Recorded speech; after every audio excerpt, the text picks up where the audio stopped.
Friends, we are dealing with layout of system memory, and today in this video we are going to deal with the concept called paging. You might be already aware of this paging system.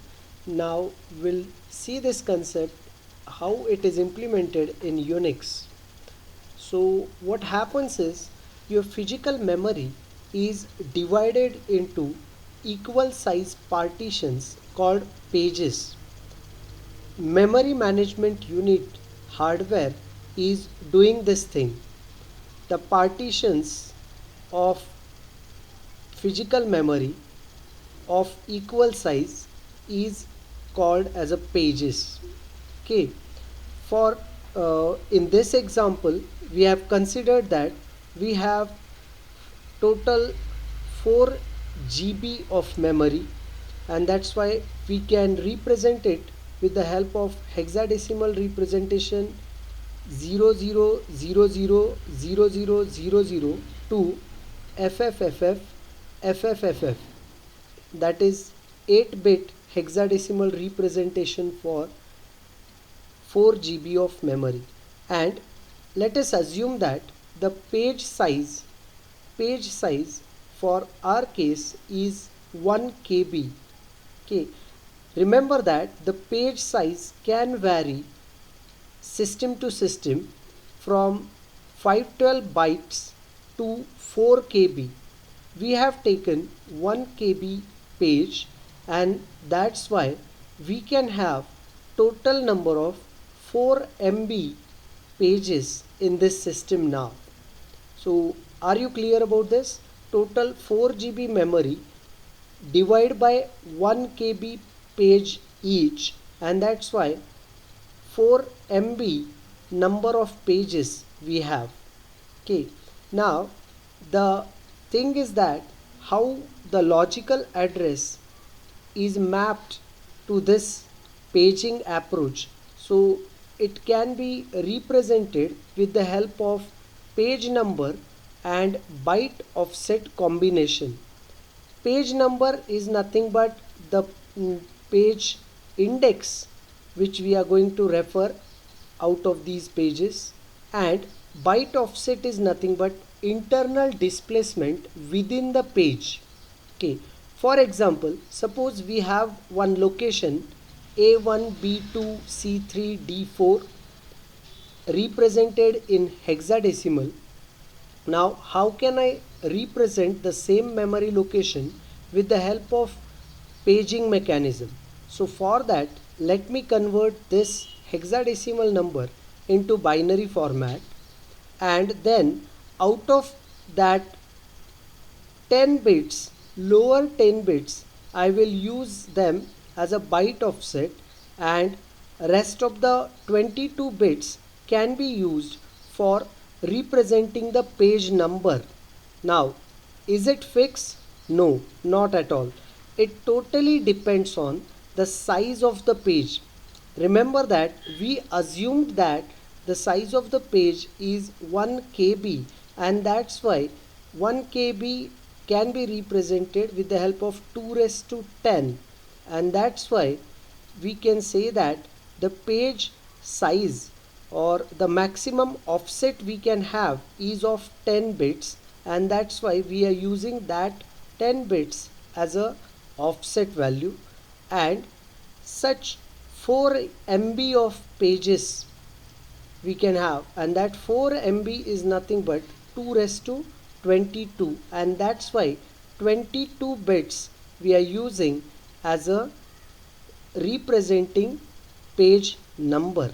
Remember that if in exam or they give you assumption about the page size which is different than what we have assumed, the bits that are representing offset and bits that are representing page number may vary. Okay, keep this in mind.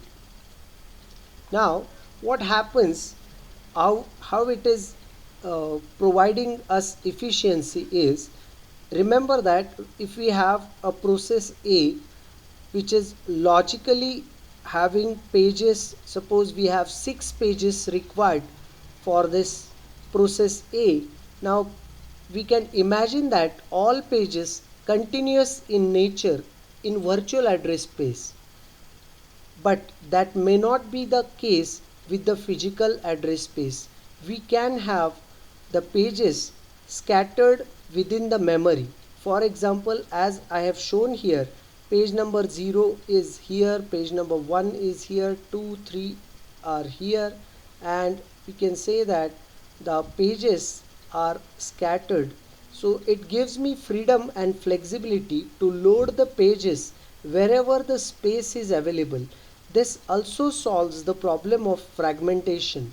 And how it is achieved is the process maintains one table called page table. Okay, and this page table helps us to reach to the particular page. For example, if I want to reach to the page number 0, logical page number 0, which is this one of process A, then I have to refer the page table of process A, and the physical page number where it is present is given by this page table. So I can say that if I want to access this page number 0, then I have to go into physical page number 4 in this system. So I have to go here and I can access this page here. And this also allows us to multiple processes to be loaded concurrently into our system at a time. But remember that there is a separate page table for every process, and whichever process we are referring currently or system is dealing with currently, page table of that process needs to be referred. Okay, and now let us consider the example that we have considered here. uh, Imagine that we have a process A, and we know that the process can have regions which can be of type text, data, or stack. Okay, and the starting address of that physical location is represented by this PPRT. PPRT is nothing but per process region table. In earlier video we have discussed what is this PPRT and all. You can refer it if you are not getting it. And for time being, consider that the text area starts at 8K and it is physically located at this location. Data region is starting at 32K and it is present at these pages, and stack region is present at these physical locations. Okay, now if I want to access the physical memory byte offset, how can I access it with the help of virtual address? I need to translate. Of course, the memory management unit is going to translate this address for you, but how it is translating that? So imagine that we need to access the address 67123. I've just taken it for convenience. 67123 byte offset of process A. Now from the PPRT itself, I can say that the address 67123 belongs to the stack region. Okay, if you have some other number, then depending on the PPRT entry, you can consider where it will be found. Okay, for example, if it is near to 8K, then it will be in text region. If it is near to 32K, then it will be somewhere here. And now in our case, it is near to 64K, and that's why I can say that it is present somewhere here. Okay, now how to calculate it? We came to know that which uh, table we have to refer. Once we got that table, then if it is a stack, then remember that the stack region is different than the other regions, because stack is having one special quality, that is nothing but LIFO, last in first out. So what may be there, it depends on system again, whether your stack grows upwards or downwards. Again, you can consider this memory. Okay, Stack grows upwards means what? If you have a stack something like this in nature, then as you keep on pushing the elements, it will grow. On the other hand, if your stack is growing downwards, it is something like this, then as you push the elements into stack, your memory location is supposed to be decremented by 1, and that's why it is dependent on system. We assume that our stack grows towards higher memory, and that's why we need to subtract the contents, okay, in order to reach the particular location. So I want to access the byte offset 67123, and starting from 64K, because that belongs to this region now, I will subtract that 65563 65536, which is nothing but 64K, from the desired byte offset, and what I will get is the byte offset within the region now. Now I know that the region start at this location, and from that location I want the byte offset equal to 1587. Now how can I go there?